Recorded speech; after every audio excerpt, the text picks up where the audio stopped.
glad to have you join us today. This is Enterprise Morning, reaching you from Enterprise Television from the economic capital of Nigeria. We're very so excited to have you on the start of a new work day, and we'll sure want to believe today will be an entertaining one, equally very informative. Please do well to be part of what we do today. If you haven't, you can always visit us at enterprisetvnews.com.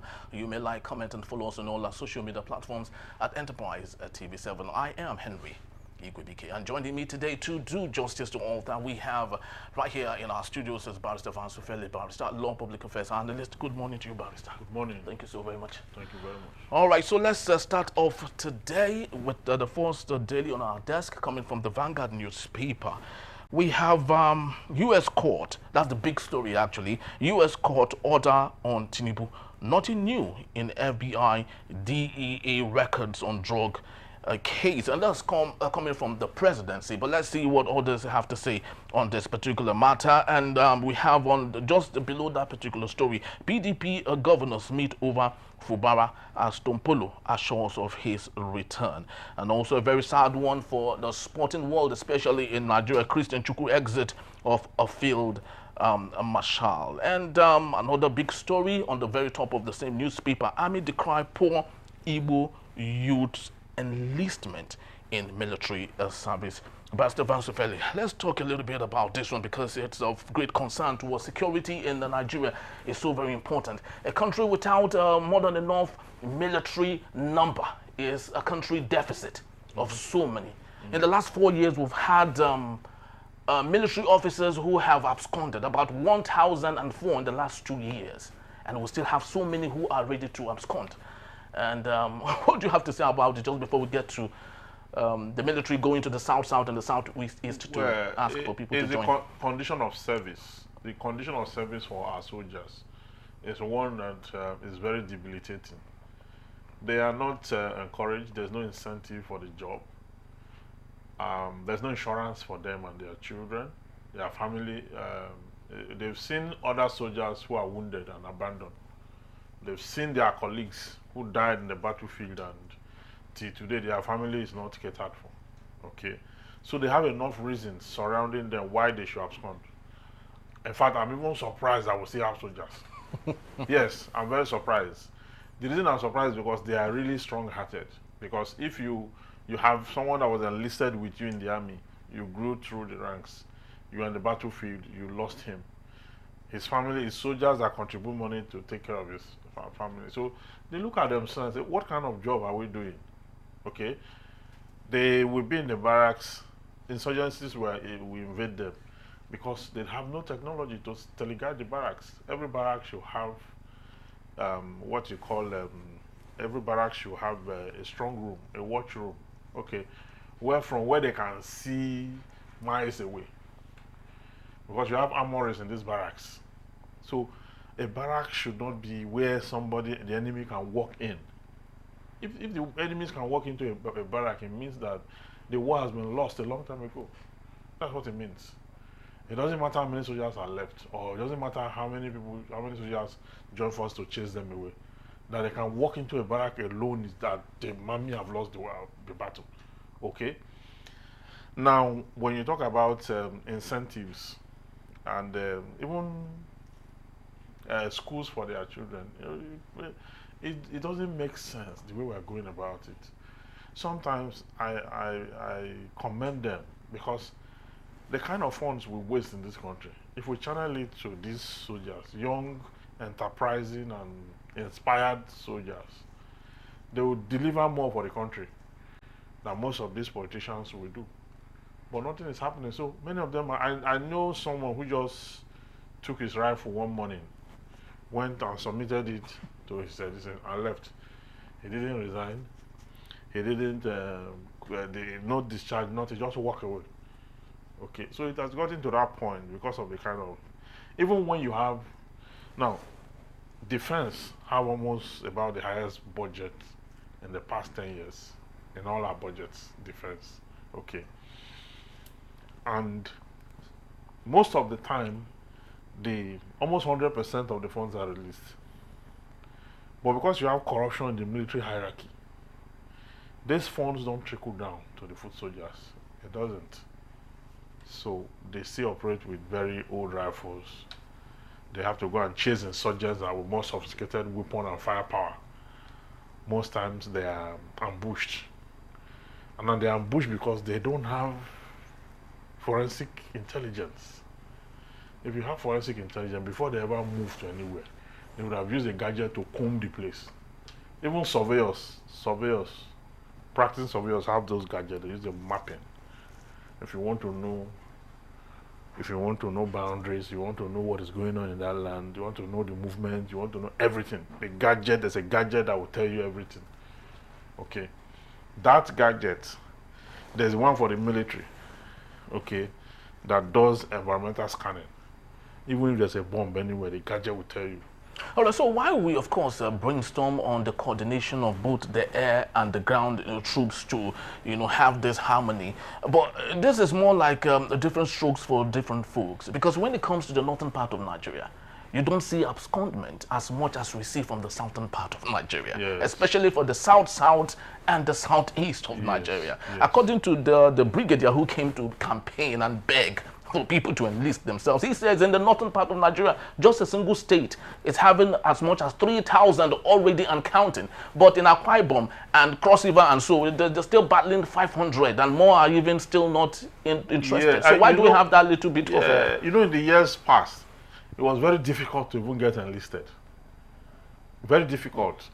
I'm talking about 2000, 2001, 98, 99. I know people who went then, who were very fit, strong looking, passed the race, did most of the training. They didn't select them. They were not selected.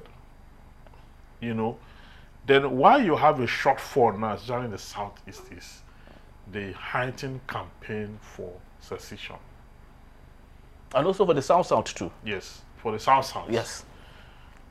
Now, the south, they are not really given to the craze to join the military as much as the north. So why does the north look like they are always ready? No, they are very ready. Now, we're not even talking about the high-ranking. Yes, of course, we're talking about those very junior. In the north, they are largely not. They are largely not schooled. So joining the army is something that is readily enticing. You don't need to. You don't need too much education to join the. The more education you have, the less likely you want to join the army. Yes. You see better opportunities in other adventures. The more education you have, the less likely you want to join. But in the north, not too many of them are. Some just want to have a school start and join the army, which is for them, and they are not too ambitious as to material things too. They can make do once they're able to feed their family, eat, and they don't really. But as against the southeast, south, where these people are very ambitious, there are so many factors are responsible. The socio-economic factors are there. The tribal, ethnic factors are there. The way the people live, we have all those factors that are responsible for these things. But there's a need to have complete integration in the army. There's a need for that. And I think that's why they're clamoring for people from that area to join. But they should make it enticing. They should make it attractive. You understand? Pay soldiers well. Buy cars and give them. Let them have cars to move around. Let them be able to get the right gadgets, train them, retrain them, take some of them abroad for training. Do the job or bring them from abroad to retrain them. There's a way you will handle it. You will see, you will not have to go look for people. Well, it's actually, very surprising because I can still remember in the 80s when the military was like everything. The interest was more than enough then. Yes. They could take care of themselves. And then that was the era of, when an army officer graduates from the NDA or whatever, or Peugeot, it is given to them. Now, the Peugeot was all over the place because of the military, as at the time. But one would wonder what has changed, since the Fourth Republic. Yeah, even in this Fourth Republic, they gave them Peugeot too now. They gave them that 206 Peugeot. Yeah, they gave that portable one. Yeah, they still give them up to even 2013.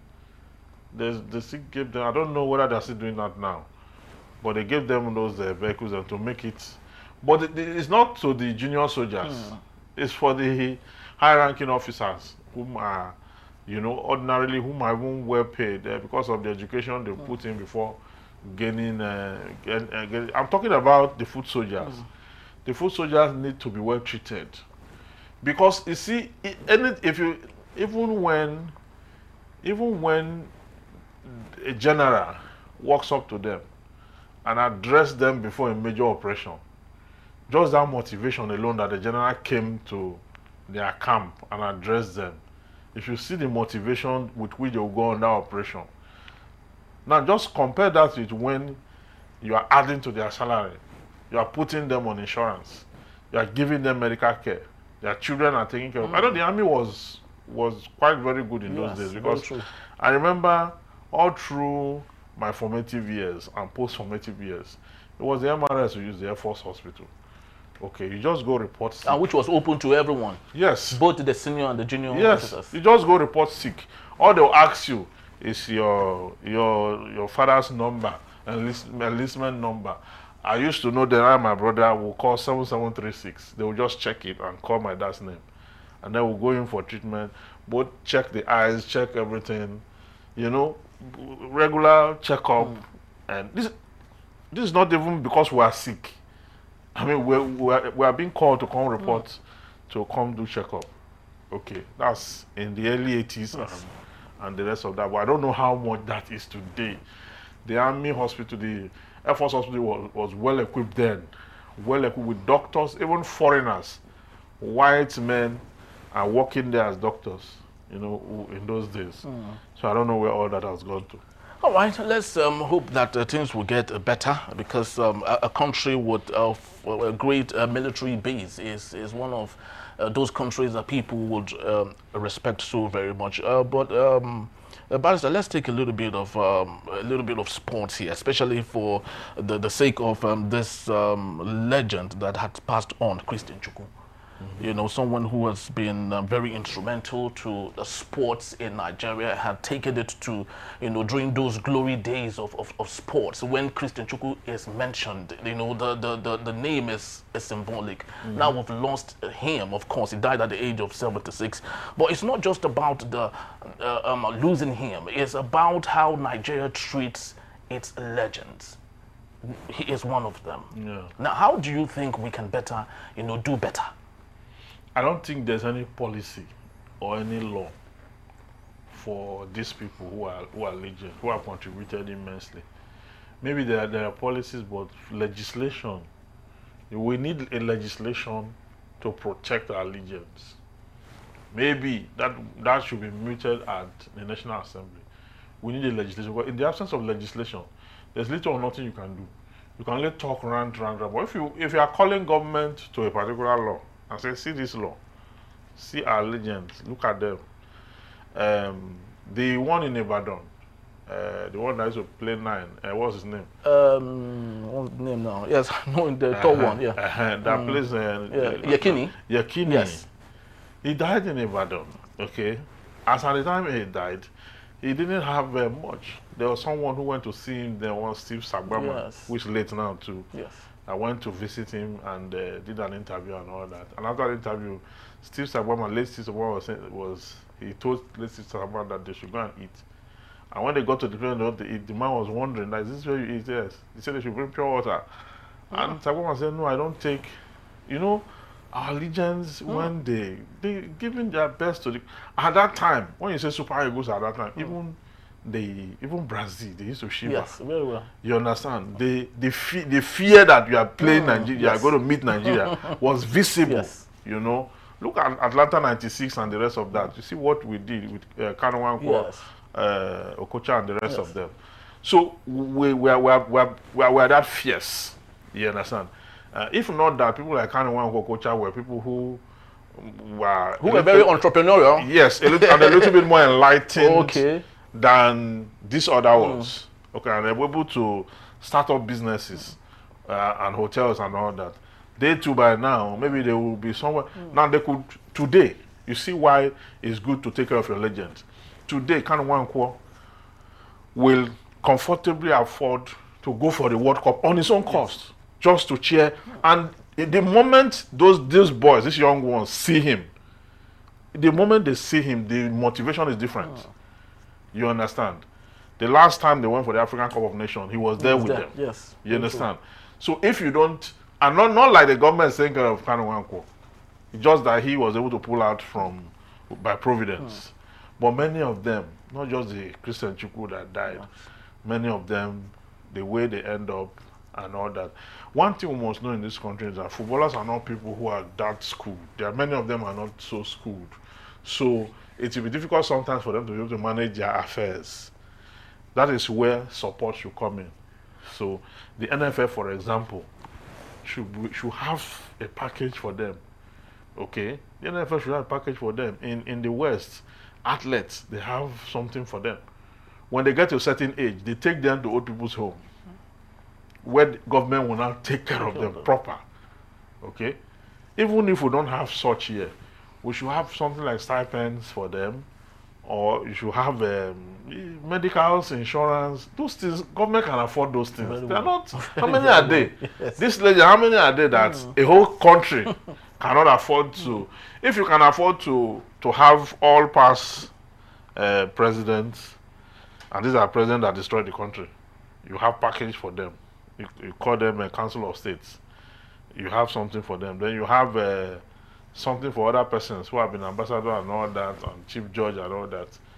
How much do you need to take care of those who have contributed to music? Those who have contributed. The only thing they have is the ON and which other one? The awards. And those awards are not, I don't think they have any financial or what I confine anything on them other than just that honor. You understand? So we should have something that will make life easy for them. When we say we have lawmakers, can't they mute this idea in the National Assembly? Protect those who have made the country proud, so that those coming behind can emulate that, and also look up to that thing that the country will give to those who have made the country proud. We don't do that. All we do is when they go out there and they want to try to rise, we bring them down. When they leave and go to abroad, they succeed there, the state will start to claim them. Like Ogun State down, they said Anthony Joshua is their product. Yes. Anthony Joshua is their product. They begin to point at, you know, when you go out there and succeed, that's when your governor will now remember that you are from the state. Yes. When you come into the country, the next thing, the government send invitation letter to you to government house. They want to, you know, they want to associate with you and all that. But that's not how it's supposed to be. We're supposed to have, you know, something that is in legislation. So that if we want to do analysis like this, I'll be able to say in this particular law, in this section, this person falls into this category and ought to have been taken. So somebody can even go to court on the basis of that law to ask the court to make a declaration for the enforcement of this. Then government will take it serious. But when you don't have any law, we'll just be analyzing. After we finish analyzing like this, we'll go home and nothing will still happen. It's very, very sad, really. It's very, very sad. You know, just like you did say, our parliamentarians should be the ones to make this possible, but their failure is a very big problem here. But our last take today on the Guardian newspaper, Labour laments high cost of living, braces for wage renegotiation. And also, I would love us to sandwich this particular story with yet another one. Jega faults universities over rash honorary awards on unworthy characters. But let's start with, I don't know which we should start with. Let's start with the Jega issue. You know, honorary awards to Nigerians, it's becoming more like nothing. And the bearers are proud to endorse a doctor on their names, but of course it's not what it should be. So speak to us. Why do we have honorary doctors that mandates the bearers to have a doctor, a DR, added to that particular name? Well, yeah, honorary doctors. When you are given that, is the same DR that you get with someone who really went to who have done thesis over thesis, and they reject, you start again, and it's the same thing in terms of the DR. Yes. But we know the quality of it for one who is an academics, or for one who have gone through some level of study and has produced a material that has added to knowledge, because you know you will publish Yes. you publish a work where you make recommendations on an issue you have research on and all that. That person is quite different from the other. I mean, Sheikh Tinubu was honored at university, and now he's a doctor. Everyone is a doctor all over the place. So we are abusing that privilege. That privilege is meant for those who have done exceptionally well in society, have contributed so much, but they didn't have the luxury of having a PhD or a master's, or they didn't have people like Innocent. Okay. You understand? Of course, you know, when you come to Tumuba, he may not have a first degree. He may not have. These are people like that this is meant for. So you honor them on the basis of what they have done practically Contributed to the outside. society. Yes, outside having a degree or having to do master's, PhD to get to become a doctor. That is actually reserved for people like that. Okay, not for just anybody roaming the place. You know, even Yahoo boys. Yes. Once you have money, just go to the university and you want another degree. You give the VC money, give the DVC money, give the department. The next thing, they will fix something for you, cook it up, and then give you honorary award. You understand? People like Patient Jonathan, you will see the number of schools that gave her honorary award, you know, all over the place. So, and then she's a doctor. Everywhere is doctor. And we have people like this title. You understand? So I think we're abusing that privilege. And this is not how it is done outside the country. You must have the reputation. You must have contributed to society. You must have done something that is worthy of mentioning. Okay, not that when you are a thief, you are stealing through scam and fraud, then people are awarding you doctoral, whatever it is. So, they should watch it. Very true. Now let's move on to the labor crisis here. Labor laments high cost of living, braces for wage renegotiation. Do you think President Bola Tinubu would even want to listen? There's no amount of wages that can cure the problem of labor. Labor is in an intractable problem, because the cost of living will diminish whatever they're asking for. And what they are asking for, if granted to them, will still lead to cost inflation. So what should they be pursuing, rather? They should be pursuing housing for workers, mortgage, housing for workers, free education for their children. These are the things that suck their resources. You understand? Then possibly welfare. Welfare for their children, for their families. That's what they should be asking for. Not cash, not increment in whatever. You cannot, no matter, see, when did you finish this last negotiation that took us almost 6 months to negotiate? And many states still have not paid it now. And you're asking for further one. Many states have not paid the 70,000. 70,000. 70,000. Many states have not paid it. Then you're asking now that you want a renegotiation. So if they renegotiate now and say, okay, we'll pay 200,000, and no state is able to pay, what value is that?